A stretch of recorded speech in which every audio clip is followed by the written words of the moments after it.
Olá, pessoal. Até que o restante da turma entre e alguns alunos entrem, vou falar um pouquinho de mim. Muito prazer em conhecer vocês. Eu sou a doutora Sara Golino. Eu sou formada, atuo como professora, monitora, ajudo na USP de Ribeirão Preto. Ribeirão Preto é a minha cidade, mas a USP é a universidade. E, além disso, também atuo no consultório, dou aula em outras instituições. Então, a ortodontia é uma área que eu sou apaixonada e eu gosto muito.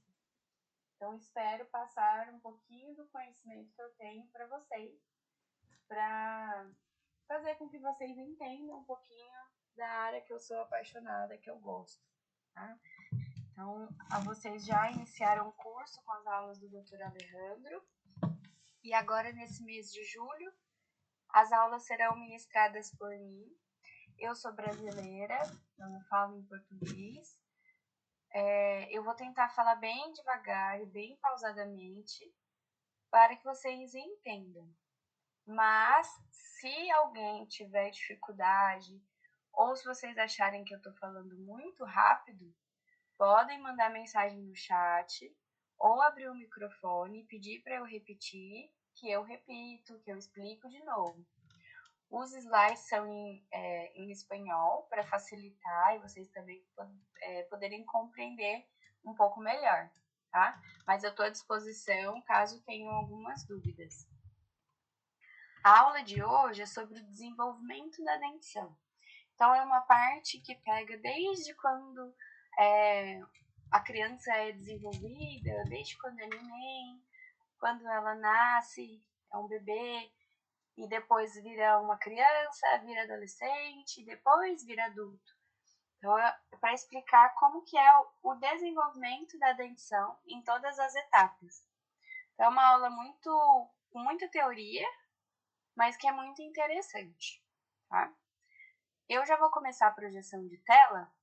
Conforme os outros alunos forem entrando, eles vão acompanhando, tá bom? Depois que eu projetar, eu não vou ver mais vocês, não vou ver mais aqui a tela do Google Meet, mas se vocês tiverem dúvida, pode abrir o microfone ou pode mandar mensagem no chat, que eu vou ver. Então, vamos lá.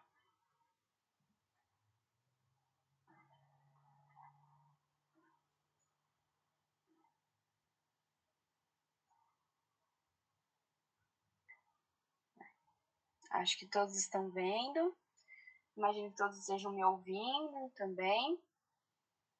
Tem o pessoal do curso aí também. Se por acaso minha conexão cair, eles vão me avisar. E qualquer dúvida também é só mandar no chat, como eu disse. Então, vamos lá. A aula de hoje, como eu disse, é sobre o desenvolvimento da dentição, que a gente vai acompanhar como que os dentes se desenvolvem desde quando o ser humano está dentro da barriga da mãe até depois quando ele nasce e vai crescendo. E tem muitas informações muito importantes que a gente precisa lidar, que é importante para o tratamento ortodôntico. Então, as maloclusões, elas se estabelecem e elas são influenciadas por diversas estruturas do nosso corpo. Então, depende dos dentes, com sua anatomia interna, coroa, raiz, o osso. Tem também o sistema mastigatório, como os músculos, todos os ossos da face. Isso influencia no estabelecimento de uma maloclusão. E os dentes descidos, apesar deles serem dentes transitórios que vão cair, eles já conseguem nos dar indícios de que uma maloclusão está estabelecida ou não. Então, eu não preciso esperar a dentição permanente. Eu já na dentição decídua consigo ter uma previsibilidade, ou eu consigo ver se o paciente vai ter ou não uma maloclusão. E a depender dessa maloclusão, se eu vou ou não tratar. E bem como eu vou tratar essa maloclusão. Então, tudo isso precisa ser investigado. Os dentes, eles são divididos em um período pré-natal e um período pós-natal. O período pré-natal é o período antes da criança nascer.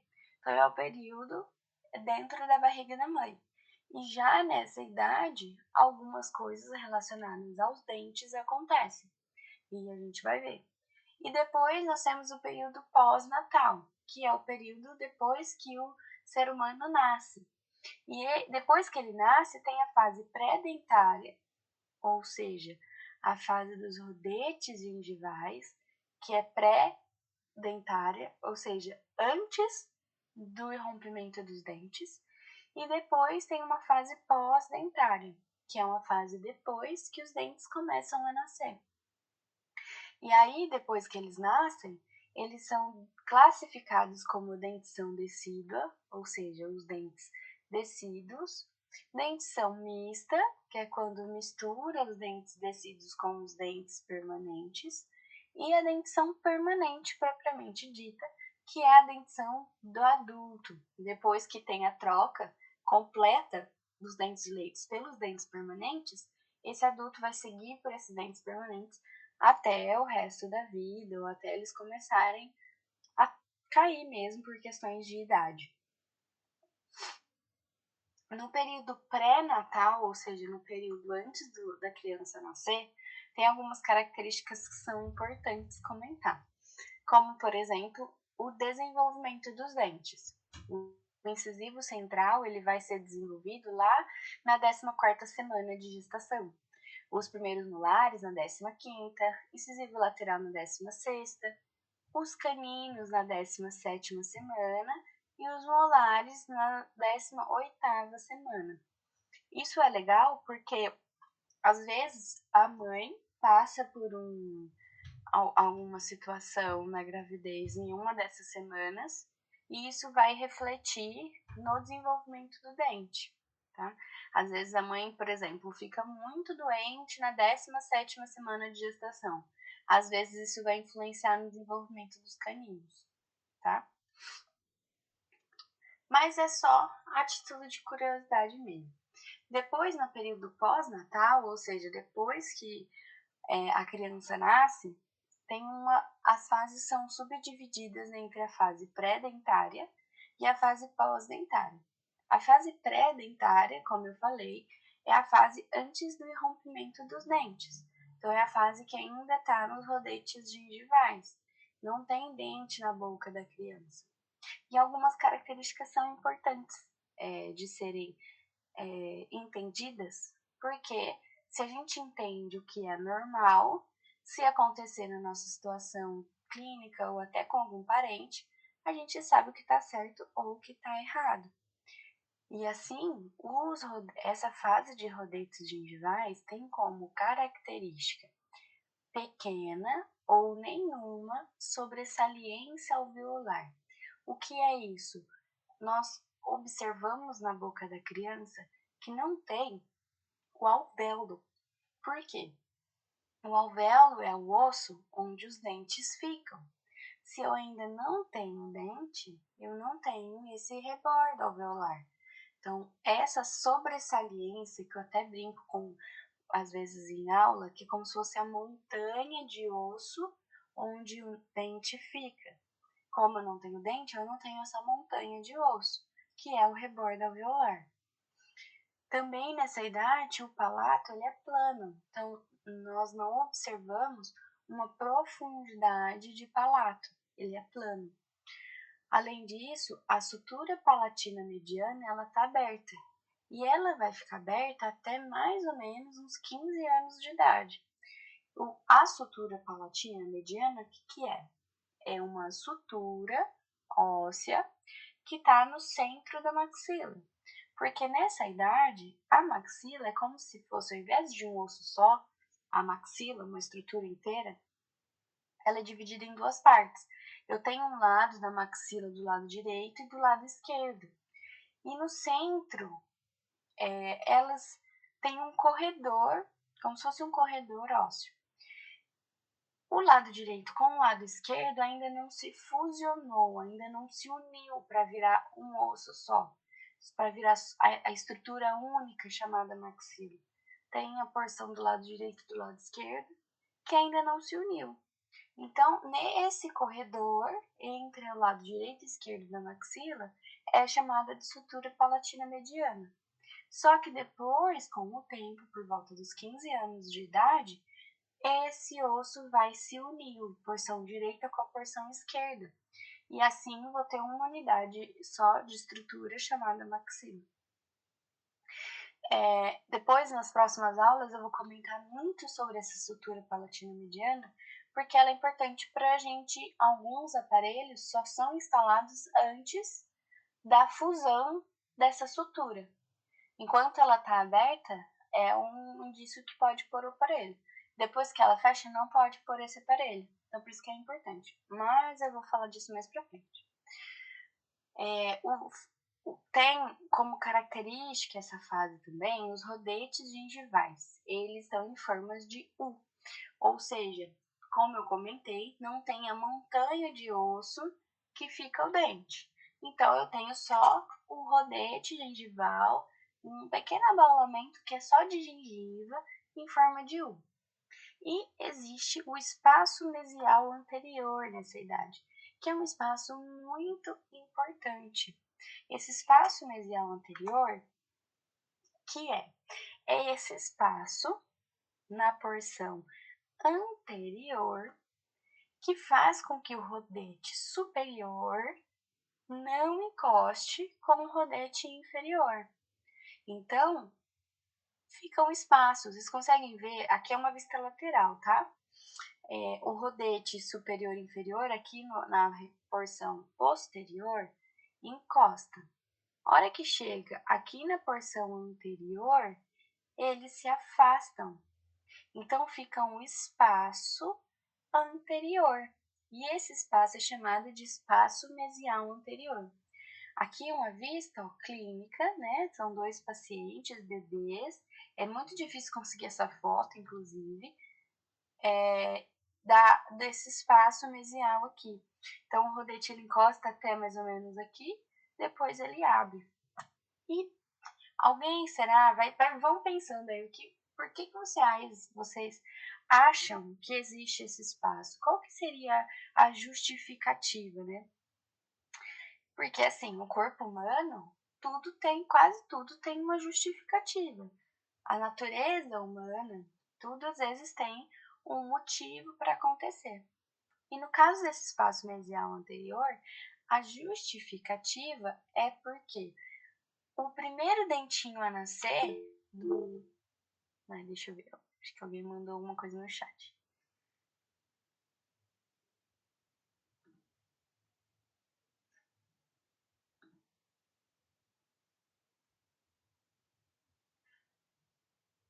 Não consegue?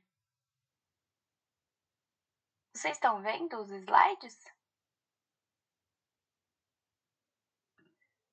Deixa eu voltar, peraí.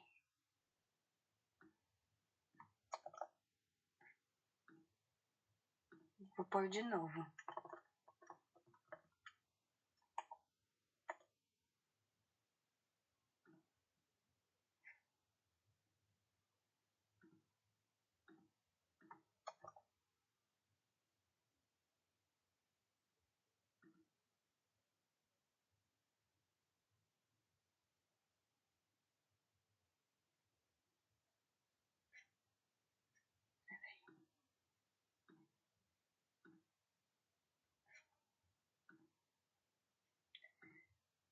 Alguém mais não estava vendo a minha tela?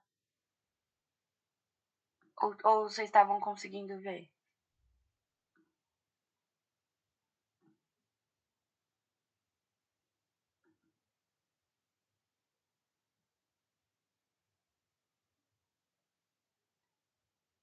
Vocês estão vendo? Agora sim? Imagina. Qualquer coisa pode avisar, tá?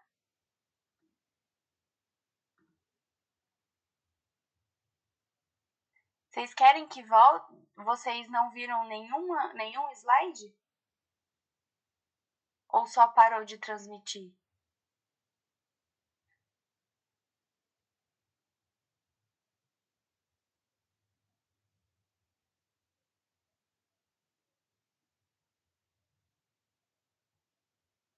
Ah, tá. Então, peraí.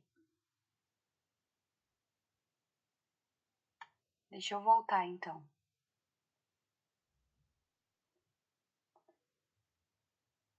Agora estão vendo, né, o slide? Só confirma de novo para mim. Sim, então tá. Então eu vou voltar um pouquinho, mas como vocês estavam ouvindo e vendo, eu vou recapitular rapidinho, tá? Mas agora, às vezes, com o slide vai ficar melhor para vocês entenderem. Como eu disse, tem o período pré-natal e o período pós-natal de uma criança ou de um ser humano. O pré-natal é antes dele nascer. O pós-natal é depois que ele nasce. No período pós-natal, ou seja, depois que a criança nasceu, tem duas etapas. Tem a fase pré-dentária, ou seja, a criança nasce, só que os dentes ainda não nasceram, então é a fase dos rodetes gengivais, e tem a fase pós-dentária, que é a fase depois que os dentes começam a nascer. E assim pode ser dividida em dentição decídua, que é quando são os dentes de leite, a dentição mista, que é quando começa a nascer dente permanente, mas ainda tem dente decíduo na boca, e tem a fase da dentição permanente, quando eu tenho a troca de todos os dentes decíduos pelos permanentes, e aí já está provavelmente na fase adolescente para adulto. Aqui da fase pré-natal, eu comentei que lá na barriga da mãe, a criança, quando ela está se desenvolvendo, já começa a ter desenvolvimento dos dentes. Apesar deles não aparecerem em boca, eles estão se desenvolvendo intraósseo. E isso daqui são as semanas da gestação. Então, a 14ª semana de gestação, 15ª, 16ª, quais dentes que começam a se desenvolver comparado aqui às semanas de gestação da mãe. E aqui eu já estava comentando das características dos rodetes gengivais, né? As características dessa fase. Antes de nascer os dentes, né, ainda está em rodete, e aí precisa saber dessas características, porque se a gente observar em um paciente ou em algum familiar, nós sabemos que é normal ou que não é normal, para indicar para um odontopediatra. Geralmente, eu, por exemplo, procedimentos de clínico geral e de odontopediatra, eu não faço. Eu sou bem focada na ortodontia. Mas eu sei identificar e eu sei o momento certo de encaminhar para um outro profissional.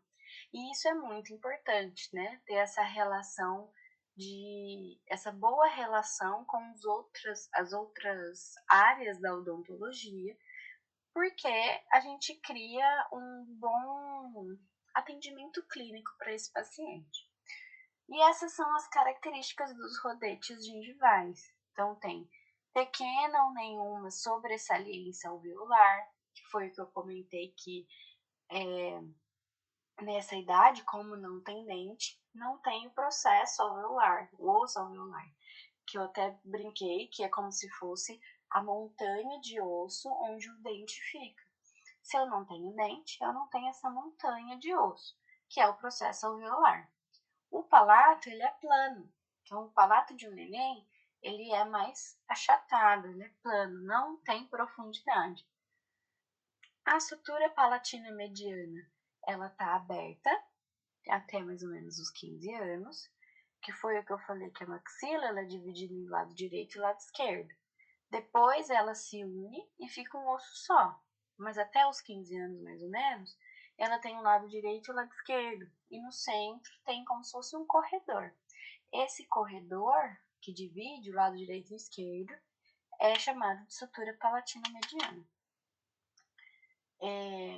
E nessa idade, né, tá aberto, porque até só vai fechar por volta dos 15 anos. Os rodetes gengivais, ou seja, a gengiva ali que o paciente tem, que não é o processo alveolar ainda, ele tem o formato de U, então a gengiva ela tá arredondadinha, é como se fosse o início do processo alveolar. E existe o espaço mesial anterior, que é onde eu tinha parado para mostrar aqui a foto para vocês. O espaço mesial anterior é esse espaço anterior que existe no rodete dos indivíduos bebês. Então, os rodetes gengivais superiores e inferiores, eles se encostam. Aqui na região posterior, tá vendo? É encostado. Aqui, aqui. Só que chega aqui na frente, os rodetes não se encostam. Fica esse espaço. Essa aqui é uma vista lateral e aqui é a vista frontal. Ó, vocês podem observar que não tem contato nessa região aqui mesial, nessa região anterior. E esse espaço mesial anterior, ele é muito importante. Por quê? O primeiro dentinho a nascer do neném é o incisivo inferior. Se os rodetes se encostassem nesse período, nessa época, o dente ia nascer e ia começar a machucar o rebordo oposto, ou seja, o rebordo superior. Então, a natureza do ser humano é, no começo, não encostar ali na frente, justamente para o incisivo inferior poder nascer sem machucar o rebordo. E depois também vai ter o incisivo superior vai irromper, os outros dentes vão irrompendo. Além disso, é muito bom para a amamentação, para ter o encaixe bom ali para fazer a amamentação. Uma outra característica importante nessa fase de bebê é que o terço inferior, como está aqui nessa imagem, primeira imagem aqui, ele não é desenvolvido. Então, o neném, ele não tem queixo, um queixo bem desenvolvido. Se você olhar pela uma vista lateral, é bem inclinado, é bem escondido, parece que esse queixo está escondido. Isso porque esse terço inferior, a mandíbula, vai ter estímulos para se desenvolver com a amamentação. Então, vai ser muito difícil já ver um neném nessa imagem aqui, ó, com o queixo desenvolvido. Isso não vai acontecer. Sempre os nenéns vão ter essa característica, porque assim a mandíbula vai ser desenvolvida conforme a criança vai fazendo um movimento de sucção e amamentando. E aqui o desenvolvimento da dentição propriamente dito, né? Então, com 6 meses irrompe o incisivo central inferior, com 8 meses o incisivo lateral, com 1 ano os 8 incisivos estão na boca, 1 ano e 3 meses os primeiros molares, depois com 1 ano a 6 e 10 meses tem os caninos, tá? Totalizando 20 dentes, 10 superiores e 10 inferiores.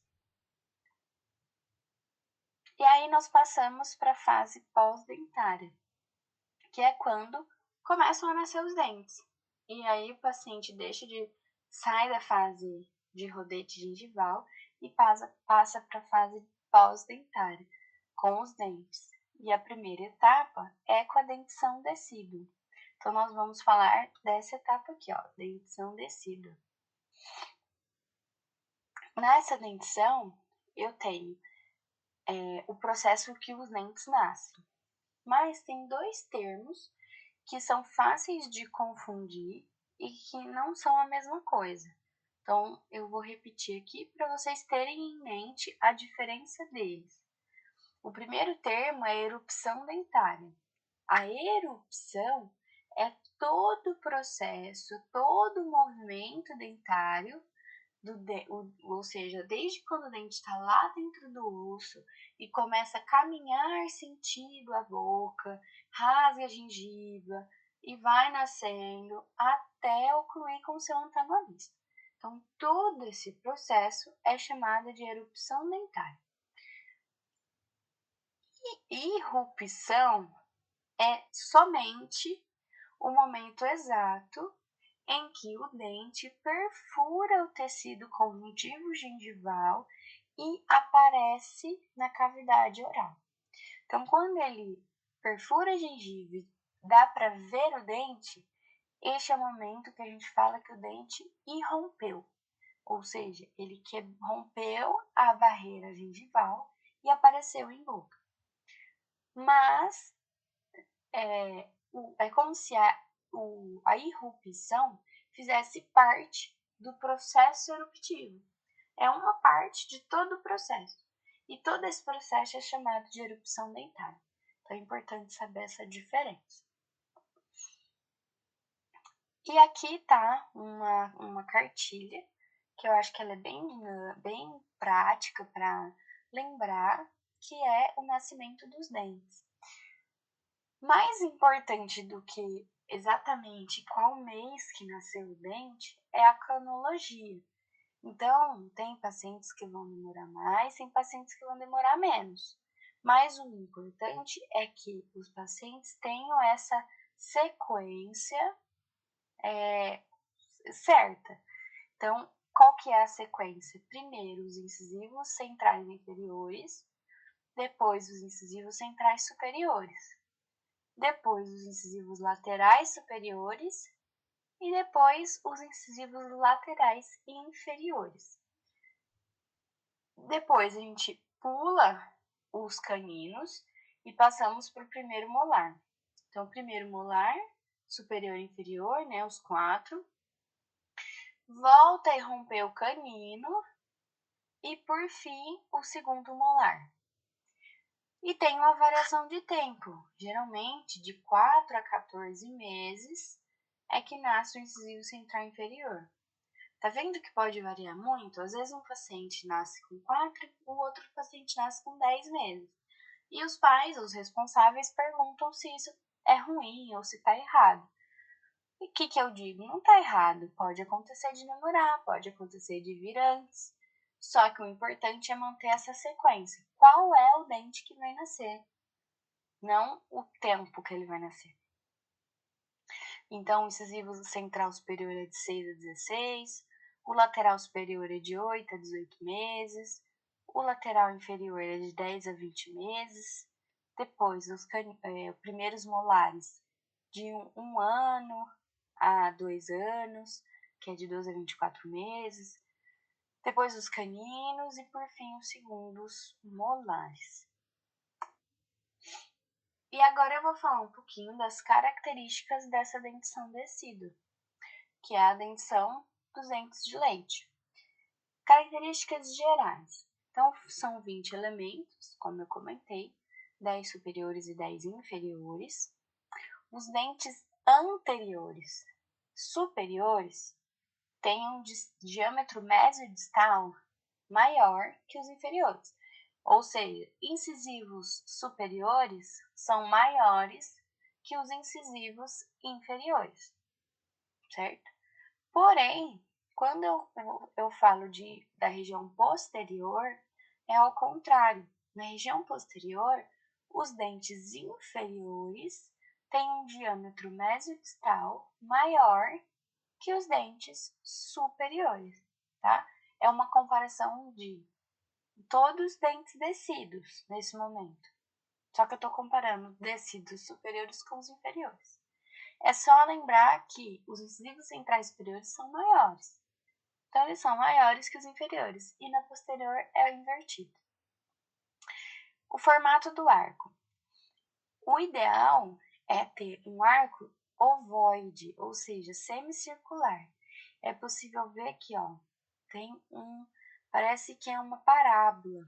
Então, tem esse formato ovoide, parece um ovo, arredondado. Esse é o ideal. Isso é uma característica muito importante, porque em pacientes que não apresentam esse formato de arco ovoide, é uma característica clínica que indica a necessidade de um aparelho. Tem um aparelho que amplia a maxila e deixa o formato dela mais arredondado. Então, é uma característica clínica que deve ser observada. Outra característica, os espaços fisiológicos. Então, existem alguns espaços na boca da criança que eles são chamados de espaços fisiológicos, ou seja, são espaços que existem e que tá tudo bem existir. Nesse momento faz sentido e a gente não vai tratar. O primeiro espaço fisiológico é relacionado ao arco como um todo. Então, o paciente ele pode ter um arco como um todo cheio de diastema, ou seja, o paciente pode ter diastemas generalizados, como nessa primeira imagem aqui, ó, eu tenho diastema entre vários dentes, então é bem generalizado. Então, isso significa que esse paciente tem um arco tipo 1 de Baum. Esse é o nome completo. Baum foi um autor que definiu isso. Ele falou: pacientes que tiverem espaços generalizados serão classificados como pacientes que apresentam arco tipo 1.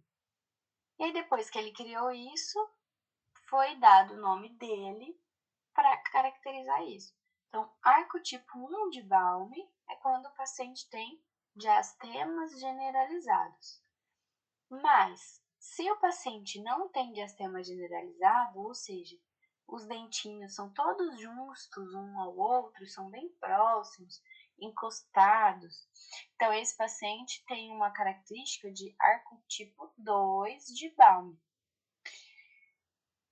Os dois acontecem normalmente. Vocês vão poder ver crianças com arco tipo 1 e crianças com arco tipo 2. O arco tipo 1, ele é mais favorável. Então, eu vou ficar mais feliz em ver uma criança com arco tipo 1 de Baum. Por quê? Porque facilita o posicionamento dos dentes permanentes. Eu vou ter espaço para os dentes permanentes se ocuparem aqui. Mas isso não significa que vai ser ruim se a criança tiver um arco tipo 2. Às vezes não vai causar nenhum problema. Mas um arco tipo 1 é mais favorável. E uma característica importante do arco tipo 2 de Baum é que o arco tem que lembrar que o arco de Baum ele é caracterizado com diastemas generalizados. Então tem que ter ou muitos espaços ou nenhum, ou sim, quase nenhum. Se o paciente tiver só um espacinho específico, por exemplo, ele não tem espaços, todos os dentes encostam, menos entre lateral e canino, que tem um espacinho. Esse espaço ele é localizado, não é? Então, o paciente ele continua tendo um arco tipo 2 de Baum, porque ele não tem espaços generalizados. Ele tem um único espaço em um lugar específico. Então, espaços específicos não relaciona a Baum. Espaços específicos é outra coisa. É o que eu vou explicar agora, que se chama espaço primata. Então, o espaço primata é um espaço também considerado como fisiológico e ele é um espaço localizado, específico. No arco superior, ele é um espaço, um diastema, entre o canino e o incisivo lateral. Já no arco inferior, fica entre canino e primeiro molar. Então, por exemplo, se o paciente tiver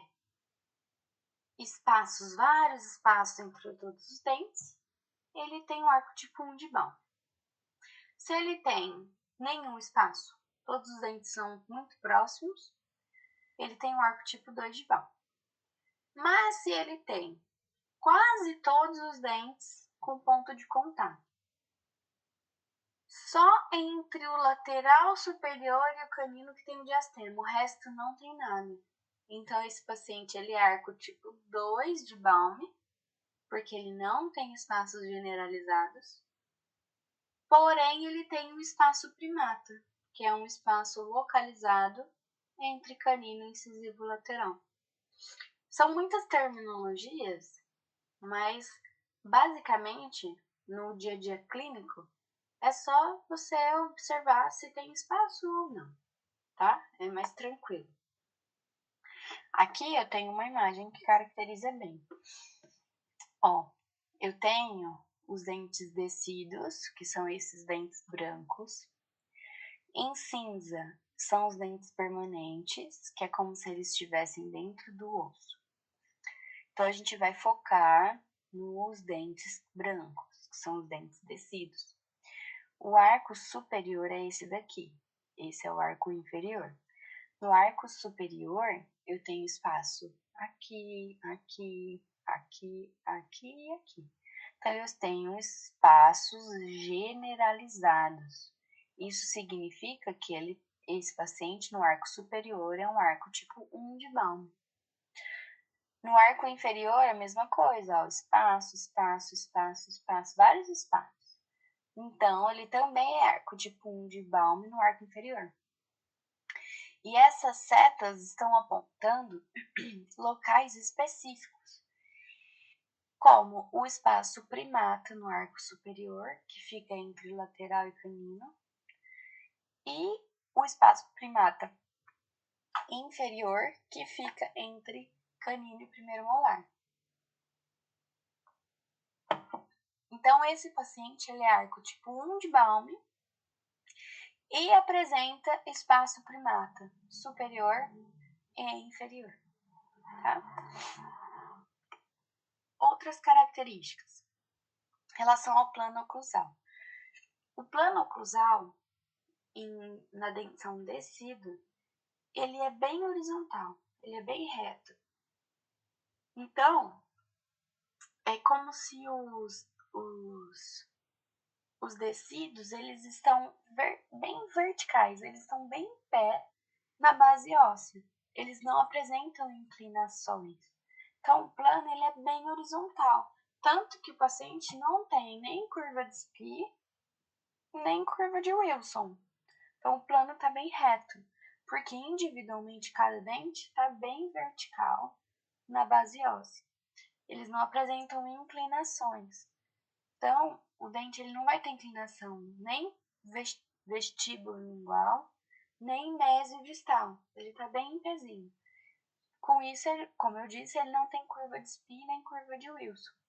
E o ângulo interincisal, geralmente, é de 180. Porque pensa, se o dente incisivo inferior está bem retinho e o superior também está bem retinho, esse ângulo entre os incisivos está praticamente 180 graus. Então, não apresentam inclinações. E uma outra característica que leva isso que tem como base o fato de eles não terem inclinações é o overjet e o overbite. Geralmente, ele é exagerado. Então, os incisivos, eles irrompem e como tá bem em pezinho também, o overjet acaba ficando profundo. E o overbite acaba ficando profundo. Porém, com o tempo, os dentes vão irrompendo. Lembra que eu comentei? Primeiro os incisivos centrais, depois os laterais e vai indo para o posterior. Conforme o molar nasce, eu vou tendo o que a gente chama de aumento de dimensão vertical. Por quê? A dimensão vertical é essa dimensão aqui, ó, que vai aqui da base do nariz até o mento. Aumento da dimensão vertical seria aumentar essa distância, ou seja, ter um terço inferior maior ou menor, no sentido vertical, tá? Então, é nesse sentido. E aí, esse aumento de dimensão vertical, ele é proporcionado através da erupção dos dentes posteriores. Conforme vai nascendo o dente pré-posterior, quanto mais para posterior vai nascendo, maior vai ficando a dimensão vertical. Então, o primeiro aumento de dimensão vertical é quando eu tenho a erupção do primeiro molar descido. Nasceu um dente posterior. Depois vai nascer um outro dente mais posterior, que é o primeiro molar permanente. Ele nasce atrás do primeiro molar descido. Ele nasce atrás do segundo molar descido. Então, são mais dentes posteriores. E é um dente bem grande, então eu tenho um segundo aumento de dimensão vertical. E aí eu vou ter um terceiro aumento de dimensão vertical quando o segundo molar permanente romper. E isso é como se fosse a teoria da tesoura, que eu comento muito, que é muito importante. Por quê? Vocês conseguem ver que aqui no fundo tem uma tesoura mais escurinha, mais escondida. Vamos supor que essa tesoura seja igual tem aqui, ó, a boca da paciente. Então, eu tenho aqui, ó, os incisivos, nascendo, incisivo, canino, e aí nasce o primeiro molar descido. Aqui na frente eu vou ter esse tamanho de dimensão vertical. Só que aí nasce um dente mais para trás. Para caber esse dente, a tesoura, como se a tesoura tivesse que abrir mais um pouquinho, para caber um dente aqui atrás. Nessa tesoura aqui do fundo, que está mais esfumaçada, não caberia. Então, precisou abrir a tesoura para caber um dente aqui atrás. E isso faz com que, ó, se a gente refletir aqui na frente, aumenta a dimensão vertical. Então, aqui, ó, eu trouxe a tesoura para o rosto da paciente. Conforme vai nascendo o dente para posterior, eu vou precisar abrir mais a tesoura para esse dente conseguir nascer, né? Para caber ele. Só que conforme eu vou abrindo, o que acontece aqui na frente? Aumenta a dimensão vertical, tá? Então, isso significa o aumento da dimensão vertical. Conforme vai nascendo o dente para posterior, o rosto reflete no rosto do paciente esse aumento de dimensão vertical. E isso tudo eu quis dizer porque o overjet, geralmente, nessa idade descida, ele é bem profundo. O overbite, ele é bem profundo. Conforme vai nascendo o dente para posterior, o que vai acontecendo? Lembra? A tesoura vai abrindo. E isso significa que aqui na frente, o overjet vai diminuindo. Porque eu vou afastando os dentes superiores e inferiores. Então, ter um overbite exagerado nessa idade de dentição descida, tá tudo bem, tá tudo certo. Porque eu sei que esse paciente vai ter a erupção de mais dentes para posterior e esse overbite bem aprofundado vai se autocorrigir com o tempo. Em relação à chave de oclusão, apesar dessa idade ainda ter dentes descidos, então é um molar descido e canino descido, é interessante que já se tenha uma chave de oclusão. Então, para os molares, a chave de oclusão é que a cúspide mesio-vestibular do segundo molar descido superior, então essa aqui que eu estou mostrando, é que ela se oclua entre a cúspide mesio-vestibular e mediana do segundo molar descido e inferior. Então, essa é a chave de oclusão que eu gostaria de ver em uma criança, no segundo molar descido dela. E nos caninos, aqui, ó, eu gostaria de ver que o canino superior, ele tivesse a sua ponta de cúspide, né, ele ocluísse entre o canino inferior e o primeiro molar inferior. Se ele ocluir nessa posição, eu tenho uma chave de oclusão de caninos, que é muito interessante que já se tenha nessa idade. Porque se já tem nessa idade, há indícios de que na dentição permanente também possa ter uma chave de oclusão de caninos e molares. E aí eu vou aproveitar essa imagem para fazerem vocês refletirem um pouco sobre o que eu disse do espaço primato e do arco de Baum. Esse paciente aqui, ele tem espaços generalizados, então tem vários espaços entre vários dentes? Não, ele tem ponto de contato aqui, ponto de contato aqui, ponto de contato aqui, ponto de contato aqui. Então, ele não tem espaços generalizados. Ou seja, ele é um arco tipo 2 de Baum. Mas ele tem espaço localizado. Ele tem um espaço aqui e um espaço aqui. Só. O que significa? Ou o que significa não? Qual que é o nome desse espaço? Porque é um espaço que no arco superior está entre o canino e o incisivo lateral. Como que chama esse espaço? É o espaço primata superior. E esse espaço bem localizado aqui no arco inferior é um espaço que está entre o canino e o primeiro molar inferior. E esse espaço, por estar nesse local, tem um nome, que é o espaço primata inferior. Então, esse paciente, ele é arco tipo 2 de Baum no superior, arco tipo 2 de Baum no inferior, com espaço primata superior e espaço primata inferior. Se ele não tivesse esse espaço aqui, ó, o arco continuaria sendo 2 de Baum, só que sem o espaço primata, certo? E agora vamos falar por que eu fico interessada e acho importante ter essa chave de oclusão já na dentição decídua. Por quê? Os dentes decíduos, eles orientam os dentes permanentes. Então, os dentes permanentes, eles usam os dentes decíduos como um guia, uma orientação para poder erupcionar, para poder irromper e finalizar a erupção.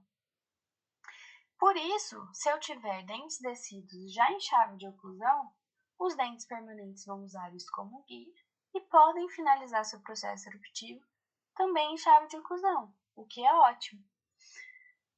Isso porque a face distal e a raiz dos dentes dos segundos molares decíduos funcionam como um guia para erupcionar o primeiro molar permanente. Se isso acontece, né, se os permanentes usam os decíduos como guia para erupcionar, a relação dos decíduos é importante para a gente. E essa relação dos molares decíduos, ela pode ser de 3 formas. Ela pode ter um plano terminal reto, um plano terminal com degrau distal ou um plano terminal com degrau mesial. Já vou mostrar uma foto para ficar bem mais fácil.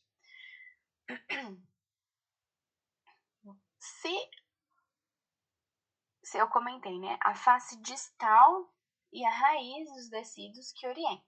Então, se a face distal que orienta, eu vou olhar a distal. Mesmo porque o primeiro molar permanente, ele nasce atrás do segundo molar decíduo. Então, o que orienta é realmente a face distal. Se eu olhar a face distal de um paciente e traçar uma linha na face distal, vou de cima para baixo, ó. Vou traçar uma linha, vem acompanhando. Face distal do superior e face distal do inferior. Se essa linha ficar reta,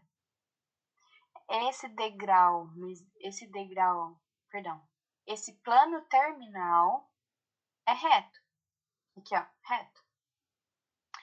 A relação dos decíduos não estão em chave de oclusão. Eles estão de topo. E o plano terminal é reto. Se aqui, ó, atrás dele nascer um molar permanente, usando a face distal como guia, e aqui embaixo nasceu um molar permanente, está usando aqui como guia a face distal, os molares permanentes também vão ficar com essa disposição de topo, relação de topo, tá? Então, plano terminal reto vai gerar uma coisa. Mas você chegou, tá lá no consultório e tem um paciente com essa característica aqui, ó. Essa relação de segundos molares descidos. Então, você vai traçar uma linha imaginária na distal desses dentes. Então, traçou uma linha de cima para baixo, tá? Traça aqui, ó, uma linha, vem, parou aqui. Lembra que é a face distal, então eu preciso chegar até a face distal. Para eu chegar na face distal do molar inferior, eu preciso chegar para trás. Então, eu venho para trás, para depois contornar aqui a face distal. Esse degrau, eu precisei ir para trás para traçar a distal do inferior, não foi? Então, esse degrau é chamado de degrau distal, porque eu precisei ir para distal, precisei ir para trás, para encostar, para traçar essa face do dente inferior. E aí, vamos supor que nasça o molar permanente superior aqui.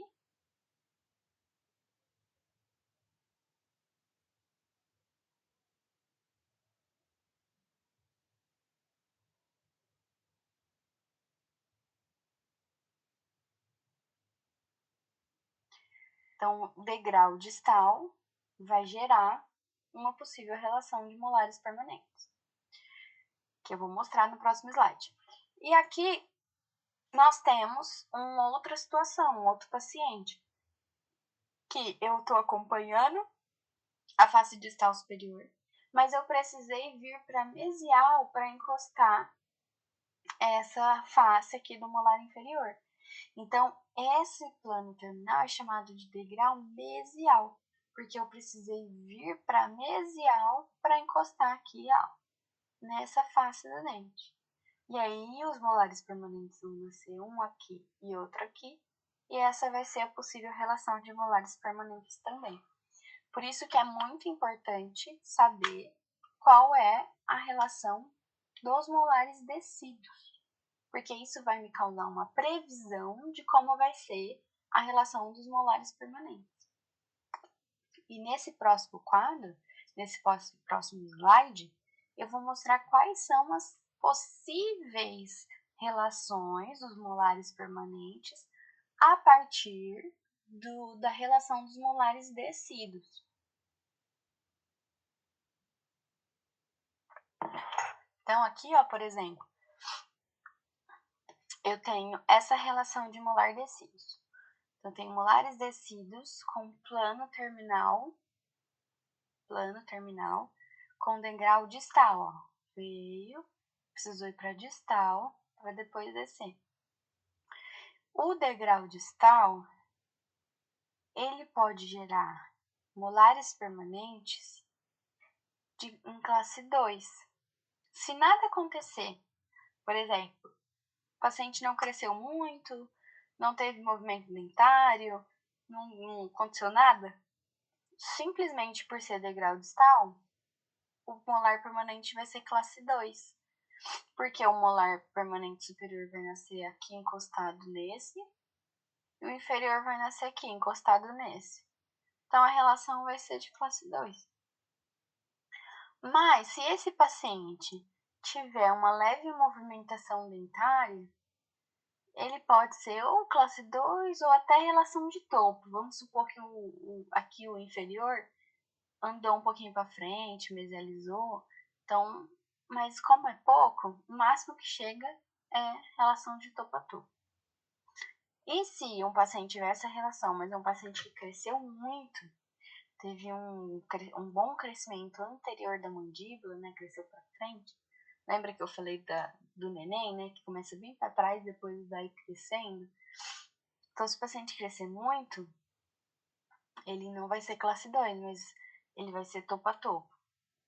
É só olhar aqui, ó, a seta vermelha, aqui na legenda, ó, é o mínimo crescimento diferencial, se nada acontecesse. A seta pontilhada é se teve um movimento dentário. E a seta preta é com o crescimento anterior da mandíbula. Então, um paciente com degrau distal, o máximo que ele vai conseguir é ser um paciente topo a topo. Ou ele vai ser classe 2 ou ele vai ser topo a topo. Então, pacientes com degrau distal, você já olha e já vai pensar, esse vai precisar de aparelho, porque ele não vai conseguir ser classe 1 de molar. Já um paciente que tem um plano terminal reto, que é esse exemplo aqui da imagem, ou seja, aqui tá vendo, ó, o plano terminal tá reto. É uma linha reta da distal do superior para a distal do inferior. Se um paciente nessa situação e não aconteceu nada de muito diferente, o dente não andou, ele não cresceu muito, ficou muito a mesma coisa, que é a seta vermelha, ele vai ser o quê? Um paciente com relação de molares permanentes de topo a topo. Porque é como estavam os molares descidos, eles estavam já de topo a topo. Então ele vai permanecer topo a topo. Mas, se tiver um pouquinho de movimento dentário, e esse movimento é sempre do molar inferior, tá? Se tiver um pouquinho de movimento dentário, esse molar inferior pode chegar um pouquinho para frente. Se for muito pouquinho, ele continua topo a topo. Mas se for até um movimento bom, ele pode fechar em classe 1 de molares permanentes. Ó, seta pontilhada, tá? A pontilhada tá entre um e outro. Mas se eu tenho aqui na seta preta, ó, crescimento anterior da mandíbula, um paciente que tem um plano terminal reto e a mandíbula cresce bem para frente, né, um crescimento anterior, então esse paciente vai ser classe 1. Ele pode ser classe 1 de molares. Agora, se um paciente, em terceira situação, né, um paciente com degrau mesial, então acompanhando aqui, traçando a distal dos dentes, eu precisei vir para frente para acompanhar essa interproximal. Então, paciente com degrau mesial, se acontecer nada, ó, mínimo crescimento diferencial. Não aconteceu nada, não cresceu muito, não andou muito, o dente não movimentou. Então, ele é um degrau mesial, já é o que é desejado, né? Um degrau mesial. Então, ele vai ser classe 1. Se tiver um pouquinho de movimentação dentária para o anterior, ele pode ser classe 1 ou classe 3, que é o dente está aqui. Se mexer muito pouquinho, vai continuar classe 1. Mas se o inferior andar muito, vai virar classe 3. E agora, se tiver um crescimento anterior da mandíbula, aí esse paciente que estava numa situação bem favorável de degrau mesial, se ele crescer muito, ele vai ser um paciente classe 3. Então, isso tudo é para explicar para vocês que é muito bom para o paciente se ele tiver uma relação de molares descidos já favorável. Porque, como os molares permanentes usam os descidos como orientação, se ele tiver uma boa relação de molares descidos, ele vai ter uma boa relação de molares permanentes. Só vai depender se ele vai ser um paciente que vai crescer muito, vai crescer pouco, mas isso é muito sutil, tá? E aí o pior dessas relações aqui de descidos é o degrau distal, porque o degrau distal nunca vira classe 1. O máximo que ele consegue é topo a topo. Então é muito ruim. Se eu tenho um paciente com degrau distal, eu já sei que ele não vai ser classe 1, de jeito nenhum. Agora, as outras duas possibilidades são boas, são mais favoráveis.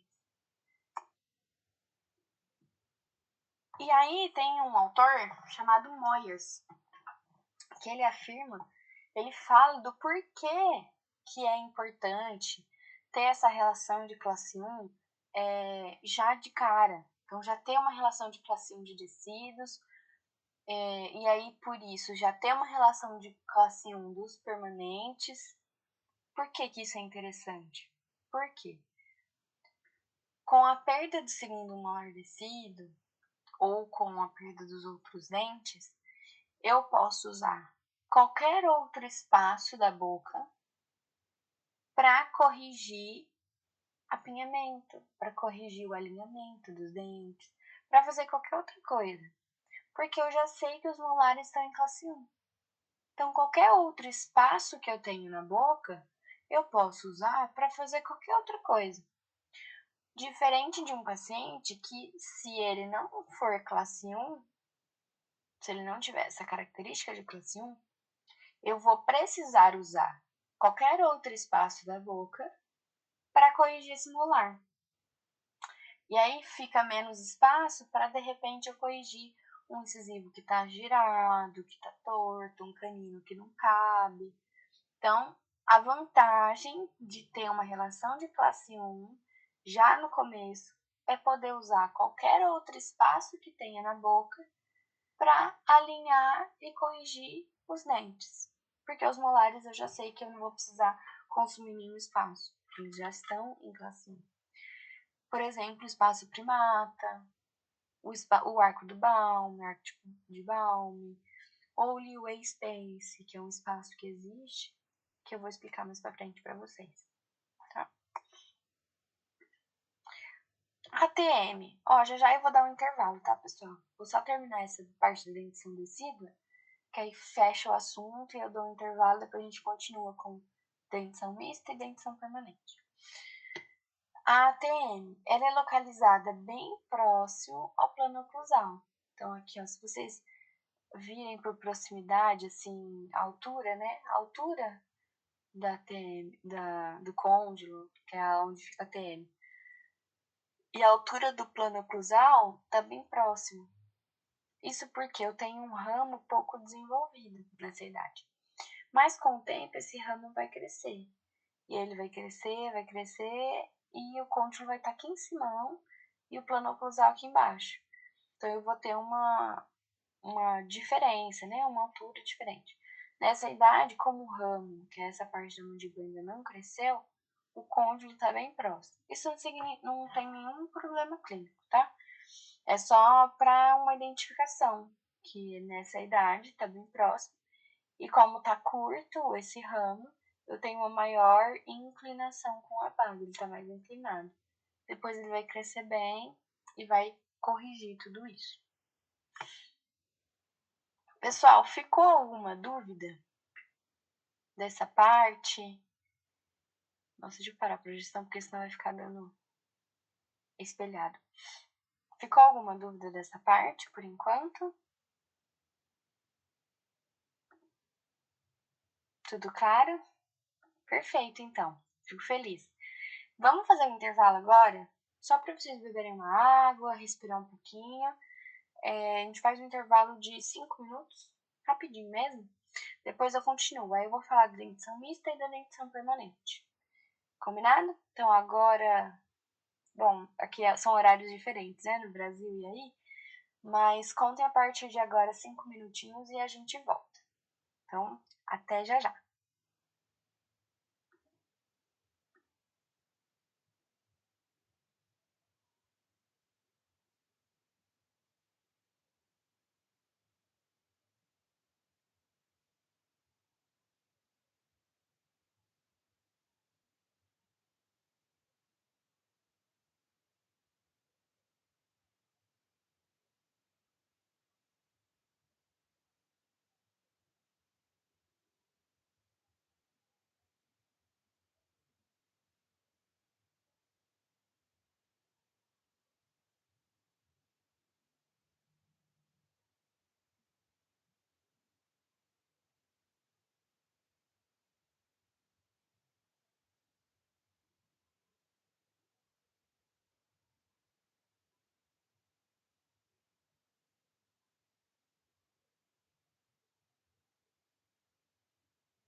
Oi, pessoal, vamos voltando.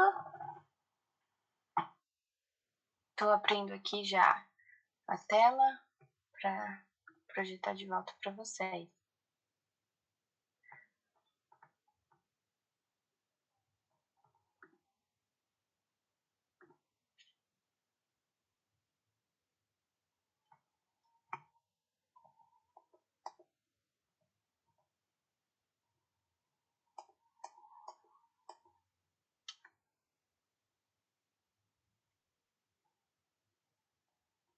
Aí. Ah, não foi, peraí.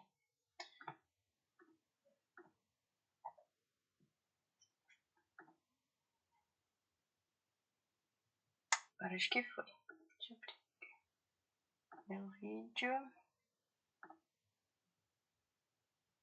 Isso. Agora acho que estão me vendo, né? Então vamos lá. Espero que todos tenham voltado. Foi um intervalinho bem rápido mesmo, só pra gente beber uma água. E aí vamos finalizar a aula de hoje, tá? Mais uma horinha mais ou menos a gente já finaliza. Então vamos para a parte do período, falamos, né, do período fase pós-natal, pós-dentária, dentição descida. Já finalizamos falando dessa dentição descida. Agora nós vamos falar um pouquinho da dentição mista, tá? Nessa segunda etapa. E a dentição mista é o período de esfoliação dos dentes descidos, somada à erupção dos dentes permanentes e o crescimento do osso. Então essa é chamada dentição mista porque está realmente nessa mistura, tá misto, né? Tem dente de leite, tem dente permanente, criança está crescendo, então é uma fase bem de transição. Ela começa aproximadamente aos 6 anos de idade, porque essa é a idade que geralmente erupciona o primeiro molar permanente, e termina aproximadamente aos 12 anos, que é a idade que tem a erupção do segundo molar permanente, e aí já não tem mais nenhum dente descido na boca, tá? Existem dentes nessa etapa, dentes adicionais, que são dentes que erupcionam sem a presença de um predecessor. Então, por exemplo, os molares permanentes. Então, não tinha nenhum dente ali na boca, nenhum dente no local onde eles vão erupcionar. O primeiro molar permanente ele nasce atrás do segundo molar descido e atrás do primeiro molar permanente nasce o segundo molar permanente. Então, esses molares permanentes são dentes adicionais. Já os dentes sucessores são aqueles que aparecem por causa da esfoliação de um molar descido. Então, tinha um dente ali no local onde ele vai ocupar. Ele substitui os dentes. Então, usam os incisivos, porque os incisivos permanentes vão ocupar o lugar dos incisivos descidos. Os caninos, porque o canino permanente vai ocupar o local do canino descido. E os pré-molares, porque os pré-molares vão ocupar o local dos molares descidos. E aí nós temos 3 períodos importantes nessa fase de dentição mista. Temos o primeiro período transicional, temos o período intertransicional e o segundo período transicional. O que isso significa? Lembra que a dentição mista por si só já é uma fase de transição. Só que aí a gente divide essa fase, grande fase de transição, que é a dentição mista, em 3 pequenas fases. A fase do primeiro período transicional, ou seja, quando começa a transição, depois no período intertransicional e o segundo período transicional. O primeiro período transicional é dos 6 anos aos 8 anos, que é quando erupciona os primeiros molares permanentes e incisivos permanentes. Então, é o primeiro período transicional porque é quando começa a transição. E aí começa a transição com a erupção do primeiro molar permanente. E vai mais ou menos ali até os 8 anos de idade, porque erupciona também os incisivos permanentes.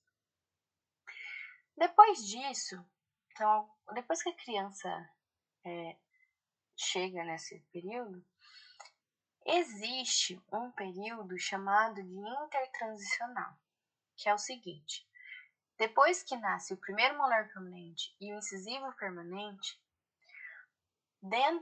na boca não acontece mais nada.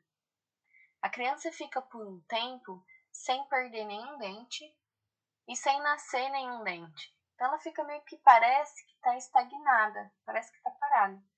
E dura mais ou menos uns 2 a 3 anos. Mas não é que não acontece nada, né? Visivelmente não acontece nada.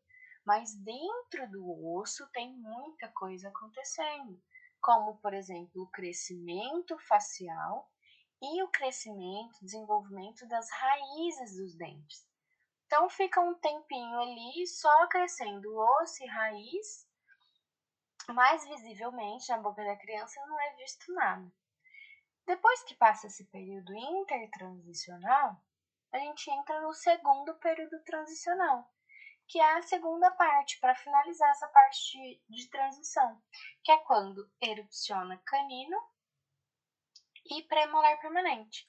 Ou seja, esfoliam os caninos descidos, esfoliam os molares descidos, nascem os caninos permanentes, nascem os pré-molares, e aí finaliza esse período de transição, que geralmente vai dos 10 aos 12 anos. E aí, para finalizar mesmo, no caso da dentição mista, nasce os segundos molares permanentes, e aí eu tô com a dentição completa.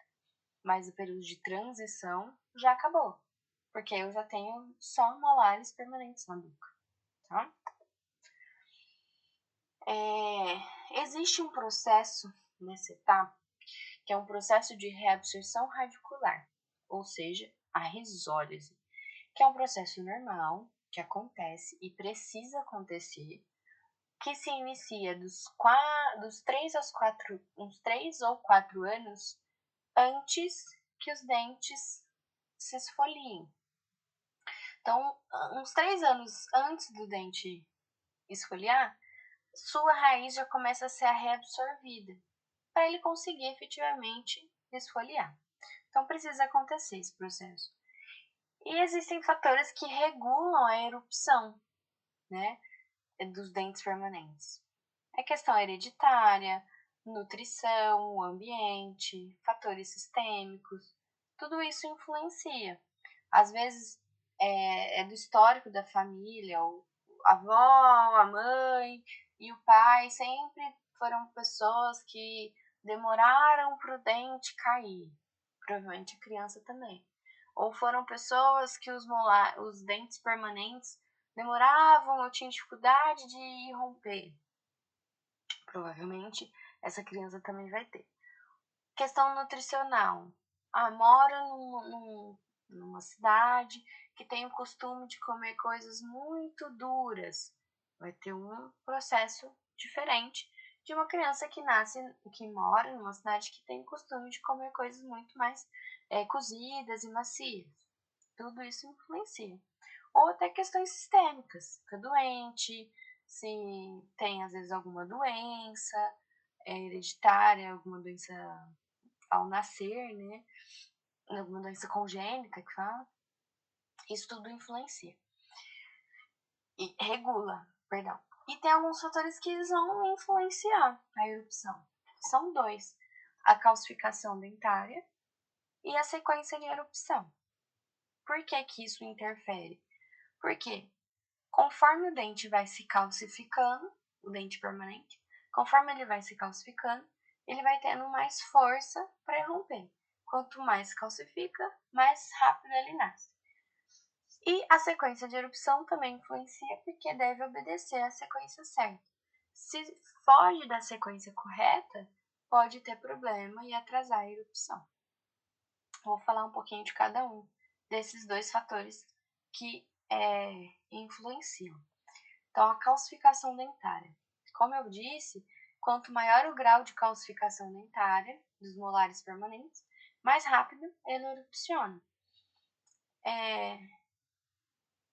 E a Inola foi um autor que dividiu o desenvolvimento, né, a calcificação dos dentes em alguns estágios para orientar os profissionais para saber se esse dente está próximo ou não de romper.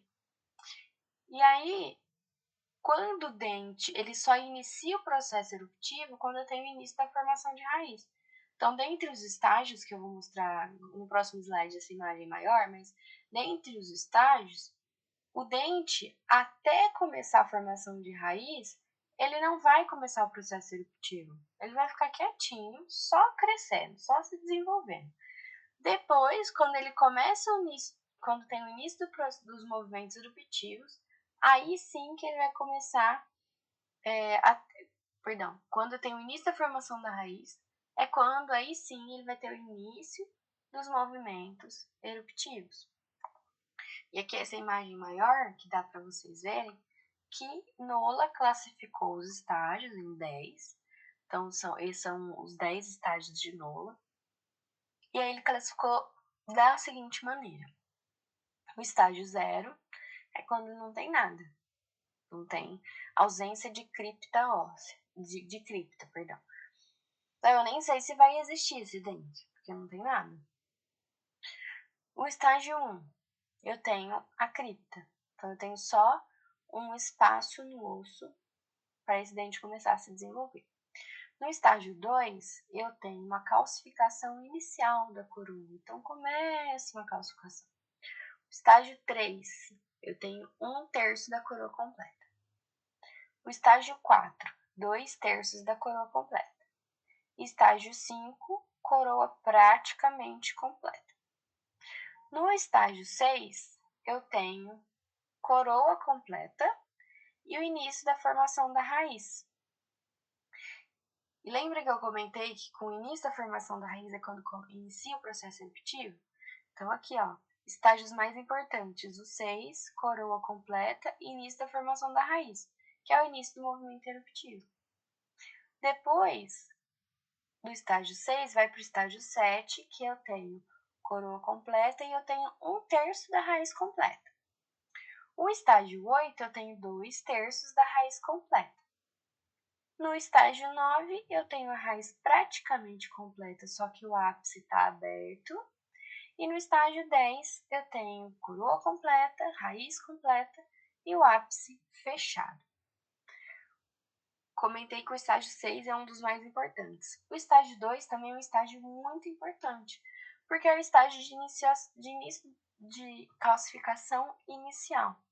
Por que ele é importante? Porque ele mostra que vai existir um dente ali. Se eu tenho ausência de cripta ou só a cripta, eu não posso confirmar que esse paciente vai ter esse dente. Então, eu preciso avisar, ó, pode ser que tenha, pode ser que não. A hora que começa a calcificação inicial, aí eu posso afirmar. Eu vejo lá no panorâmica e falo, ó, pai, seu filho vai ter pré-molares, vai ter todos os dentes, porque eu consigo ver cripta e início de calcificação da coroa de todos os dentes. Assim, claro que ficam estágios diferentes, um já dá para ver nítido que tem um dente, mas às vezes o siso, o terceiro molar, pré-molar, dá para saber se vai ter ou não. E outro estágio importante é o estágio 9, porque a raiz está quase completa, porque o ápice está aberto. E é nesse... faltou 8. O estágio 8 também é muito importante, porque o estágio 8 ele está com 2/3 da raiz completa e o dente ele passa a crista do processo alveolar. Ele rompe a barreira óssea. No 6, ele começa a caminhar, começa o processo eruptivo. No 8, ele venceu toda a barreira óssea. Ele conseguiu caminhar por todo o osso. Só que ele venceu só a barreira óssea, ele precisa ainda vencer a barreira gengival, que vai acontecer no estágio 9, que também é um estágio muito grande, muito importante. Porque é nesse momento que ele irrompe, que eu expliquei lá no começo da aula. É nesse momento que ele rompe a barreira gengival e realmente aparece na boca. Ele ainda não terminou o processo eruptivo, ele só apareceu na boca, mas é muito importante. E é importante por quê? Porque o ápice está aberto. Se E enquanto o ápice estiver aberto, a gente não precisa atuar, porque esse dente ainda tem força para nascer. Mas se a gente pegar uma radiografia panorâmica de um paciente que o dente não nasceu na boca, só que a gente olha que o ápice está fechado, ou seja, está no estágio 10 de Nola, aí a gente vai precisar intervir, fazer uma cirurgia, colar um botão nesse dente, puxar esse dente, porque ele não vai vir sozinho, porque o ápice dele já fechou. Então, os estágios de Nola, eles são muito importantes para guiar o nosso tratamento ortodôntico, para saber se o dente vai vir, se não vai vir, quando que vai vir, tudo influencia. E aí uma informação, uma característica legal é que desse estágio 6, que é um estágio importante, que é o estágio que inicia o processo eruptivo, até o estágio 8, ou seja, o estágio que ele venceu a barreira óssea, demora geralmente 2 anos para monorradiculares, ou seja, incisivos e caninos, e 5 anos para multirradicular, como os molares. Então, o dente leva 2 a 5 anos para conseguir caminhar a parte óssea, para caminhar da onde ele nasceu até o final do osso. É bastante tempo, tá? Só que aí depois que ele rompe a barreira óssea, para ele romper a barreira gengival, ou seja, do estágio 8 para o estágio 9, é 1 ano, a média de 1 ano, tá? E isso tudo influencia, como eu disse, para algumas condutas no tratamento ortodôntico. Se por acaso esse paciente precisou fazer uma exodontia precoce de um incisivo, perdeu o incisivo por cárie, perdeu porque precisou fazer exo, perdeu porque sofreu um trauma, qualquer que seja o motivo. Supondo que o tecido foi perdido. Neste momento, eu preciso olhar qual é o estágio de Nola do molar, qual é o estágio de Nola do dente permanente que vai romper ali no lugar desse tecido que foi extraído precocemente. Por que eu tenho que olhar isso? Porque vai conduzir o meu tratamento. Se o paciente perdeu um dente descido precocemente, eu vou lá olhar qual estágio de Nola está o dente permanente dentro do osso. Se esse dente permanente dentro do osso tiver em um estágio antes do estágio 6 de Nola, até o estágio 6, e a erupção desse dente vai ser retardada, vai ser tardia. Por quê? O estágio 6 é o estágio que ele começa o processo eruptivo. Se o tecido foi perdido e ele ainda não começou o processo eruptivo, o que vai acontecer? Vai ter neoformação óssea nessa região. Então vai nascer um osso duro, resistente. E aí o dente vai ter mais dificuldade para romper essa barreira óssea. Então, a erupção vai ser mais lenta. Mas, se o paciente perdeu o dente descido, eu vou lá na radiografia e eu olho o estágio de Nola do dente permanente, que vai nascer nesse local onde o tecido foi perdido, eu olhei o estágio de Nola do permanente e esse dente permanente está depois do estágio 6 de Nola, a erupção vai ser mais rápida. Por quê? O dente já está em processo de erupção. Ele já está caminhando, ele vai passar por ali daqui a pouco. Não vai dar tempo de formar osso. Então, na verdade, vai ser até melhor, porque eu vou ter uma rarefação óssea.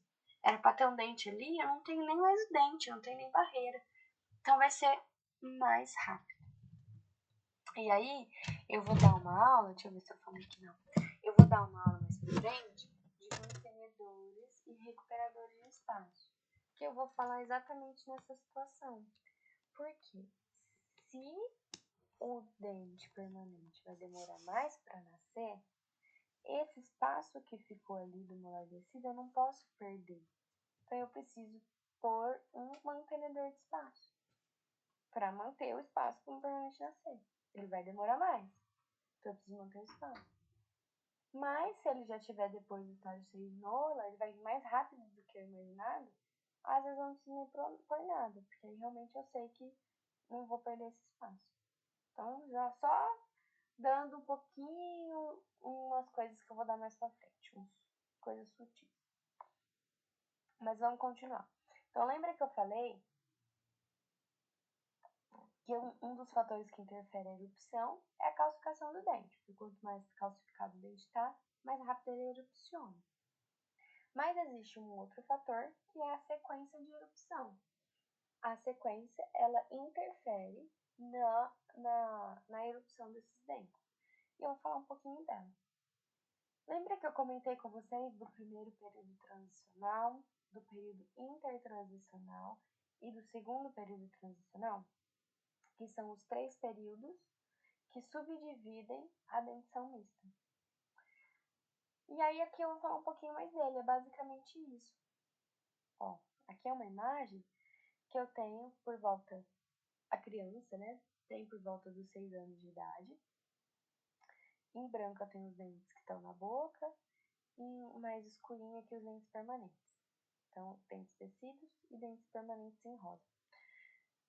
Com 6 anos de idade, eu tenho a erupção do incisivo central inferior, primeiro molar inferior e primeiro molar superior. Depois, com 7 anos, eu tenho a erupção do incisivo central superior, incisivo lateral inferior, termina a formação da raiz do incisivo lateral, canino e premolar termina a formação de coroa. Então, aqui intraósseo. Então, houve mudanças visíveis. Erupcionou o dente, tá vendo?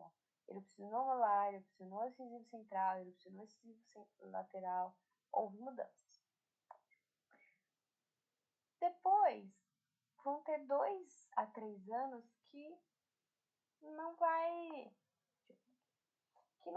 ter não vão ter mudanças visíveis.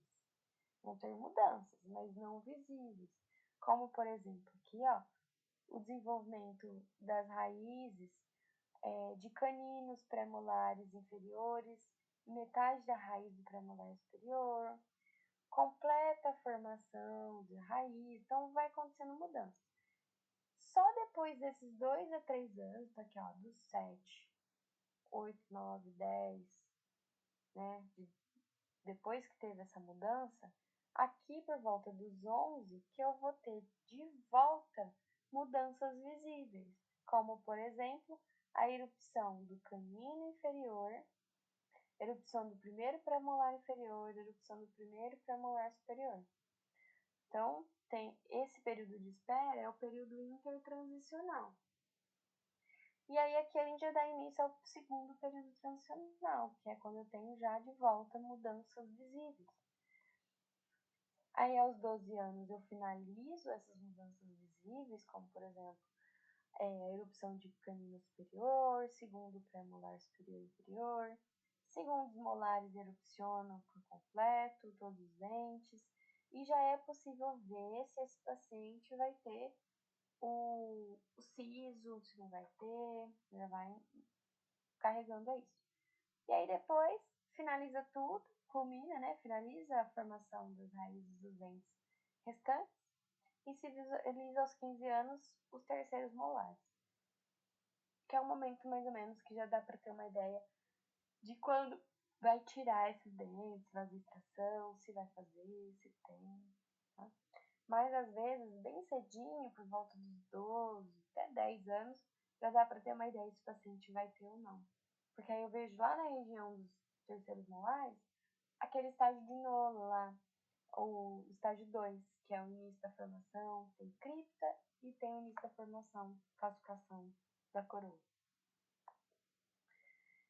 E aí, por fim, nós temos a finalização, né, da sequência de erupção, que é resumida em, na maxila, nasce primeiro o dente que a gente chama de 6, que é o primeiro molar. Depois, 1, que é o incisivo central.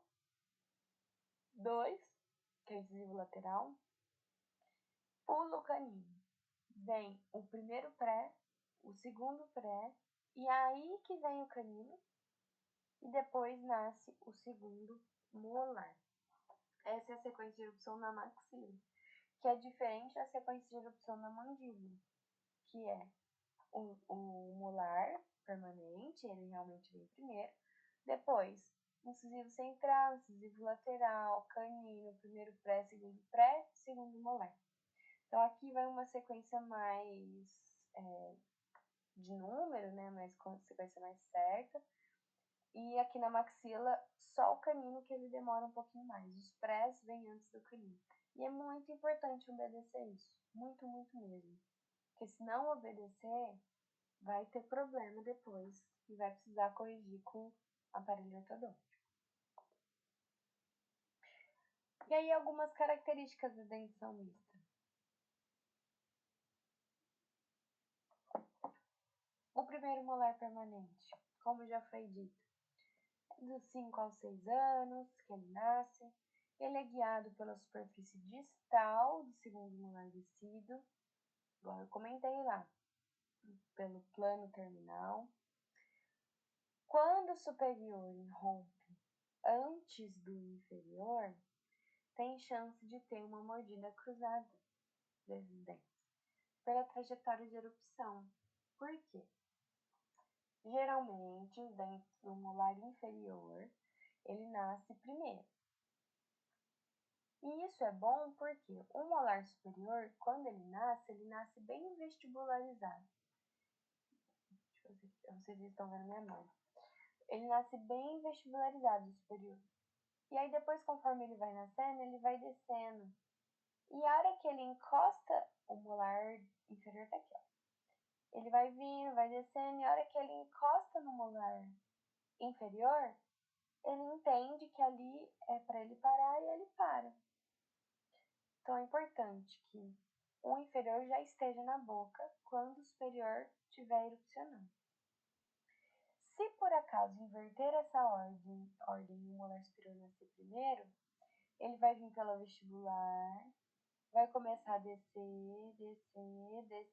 e ele tem essa informação interna de que ele para só a hora que ele encostar. E ele vai vindo nesse movimento mais palatinizando. E aí, ele vai vindo. Se depois vem o molar inferior, encosta, ele já está bem palatinizado. E aí tem chance de ter mordida cruzada.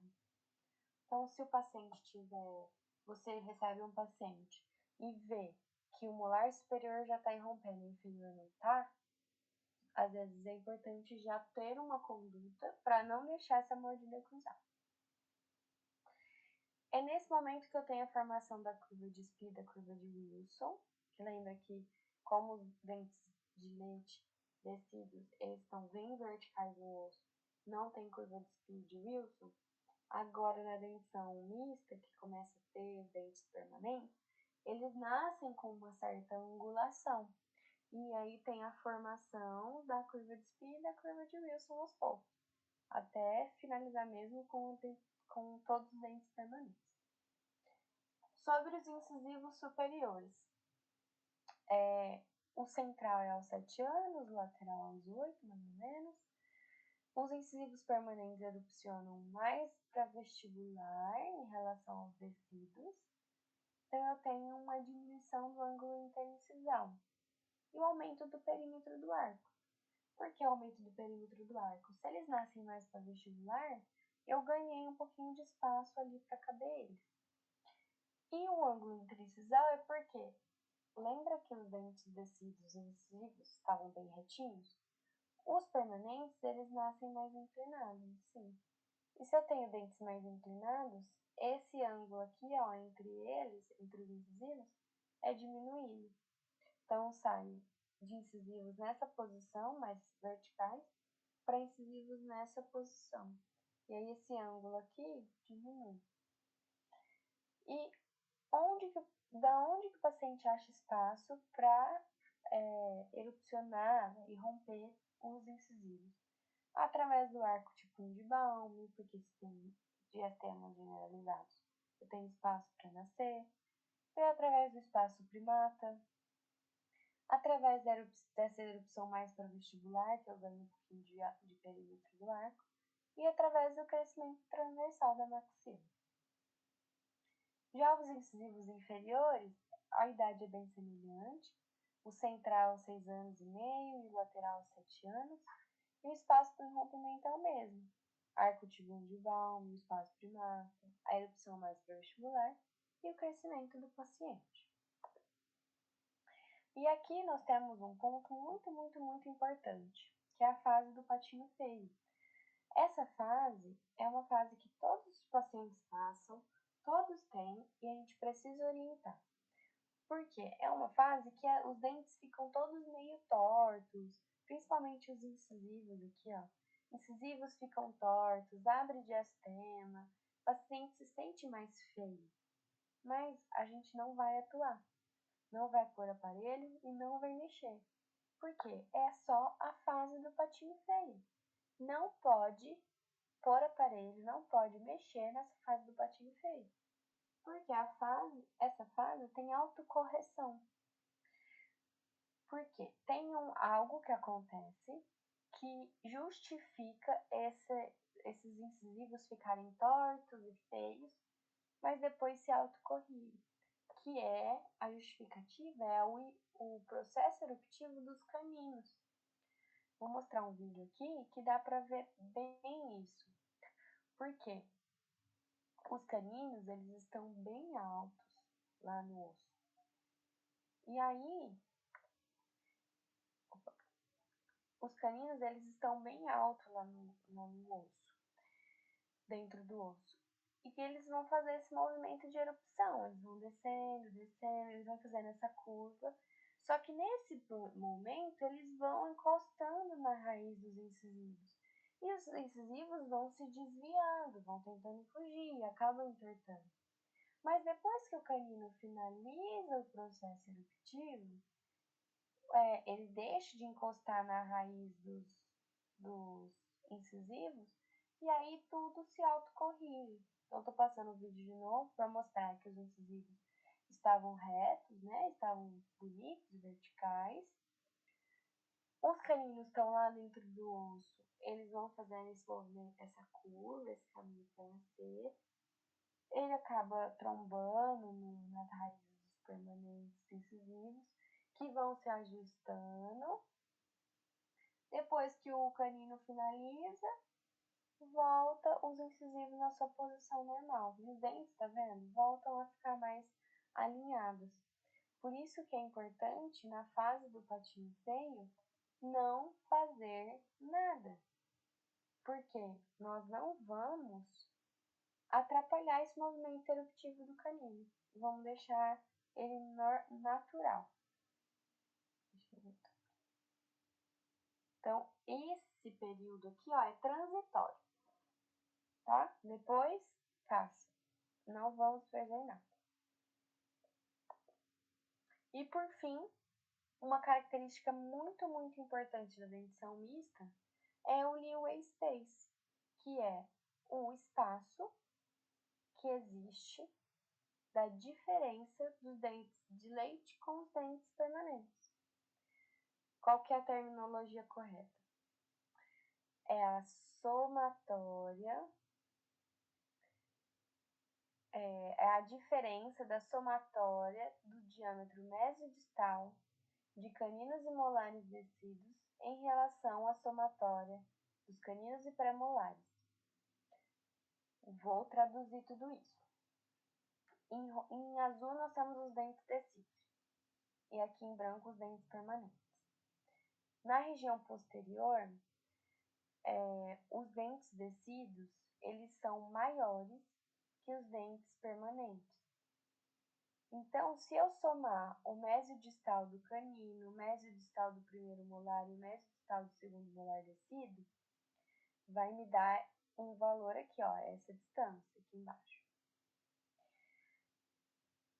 somar o diâmetro mesodistal de canino e premolar, canino permanente pré-molares, vai dar essa distância aqui. Essa distância dos tecidos ela é maior, então sobra um espaço. Aqui, ó. Aqui é a mesma coisa. Os molares descidos e o canino descido, ele é maior do que o permanente. Então sobra um espaço nessa troca. E é justamente esse espaço que sobra que é chamado de leeway space. Então, o leeway space ele é esse espaço que sobra na troca de tecidos para permanentes. E ele é muito importante, muito importante. Justamente para a gente conseguir ajustar a relação molar. Lembra que às vezes o paciente ele tem um degrau distal, que não vai conseguir ser classe 1. É nesse momento que eu posso usar o leeway space para corrigir a relação molar. Ou usar o leeway space para fazer com que os dentes permanentes caibam na boca, que às vezes o paciente tem muito apinhamento. E esse espaço, o leeway space, no arco superior, ele é de 0,9 milímetros de cada lado, ou seja, 1,8 milímetros no total, e ele é de 1,7 de cada lado no arco inferior, ou seja, 3,4 no total. Então, o leeway space é muito importante, a gente tem sempre que preservar. E mais pra frente eu vou mostrar alguns aparelhos que a gente coloca para justamente preservar e não perder esse leeway space, que é uma característica muito importante da dentição mista. Alguma dúvida? Tudo certo por aí? Qualquer coisa? Só mandar no chat ou pode abrir o microfone também, tá? Certo. E agora... tudo certo. Graças, Alicia. E aí, a característica da dentição permanente, a gente vai falar mais pra frente. Deixa eu voltar aqui. A gente vai falar mais pra frente, porque hoje a aula é sobre o desenvolvimento da dentição. Então, é a parte que envolve mais realmente o desenvolvimento da dentição. E a dentição permanente é quando já desenvolveu. Então, a gente vai ter uma aula mais pra frente. Na verdade, durante todo o curso, a gente vai ficar falando da dentição permanente. Então, vão ter outras aulas que vão abordar isso. Hoje foi a aula de desenvolvimento da dentição, que é quando começa o desenvolvimento, até chegar nessa finalizar a dentição mista, erupcionar todos os dentes e ter a dentição permanente. E durante o curso a gente vai ficar falando bastante sobre a dentição permanente. Então, da aula de hoje, vou voltar aqui. Ficou alguma dúvida? A apresentação só porque eu queria ver vocês, tá? Ficou alguma dúvida? Querem que volte algum slide para conversar melhor? Algum lembrou de algum caso clínico? Também vocês podem ir lembrando ao longo da semana. Semana que vem tem aula também. E aí vocês podem anotar essa pergunta e me perguntar na semana que vem na aula, se surgir dúvida durante a semana, tá? Então, nenhuma dúvida? Certo. Pessoal, foi um prazer estar aqui com vocês.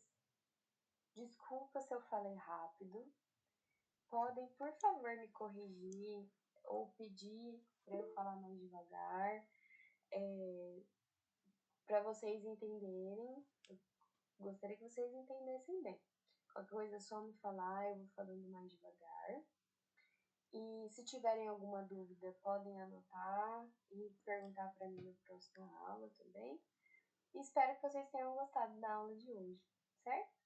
Foi um prazer conhecer vocês, sejam bem-vindos ao curso. Provavelmente o Dr. Alejandro já falou isso, mas como está sendo a minha primeira aula com vocês, gostaria eu de também dar boas-vindas a vocês aqui no curso. Então sejam bem-vindos, espero que vocês gostem. Vamos ter muitas aulas aí pela frente. Então, uma boa noite e até mais, pessoal!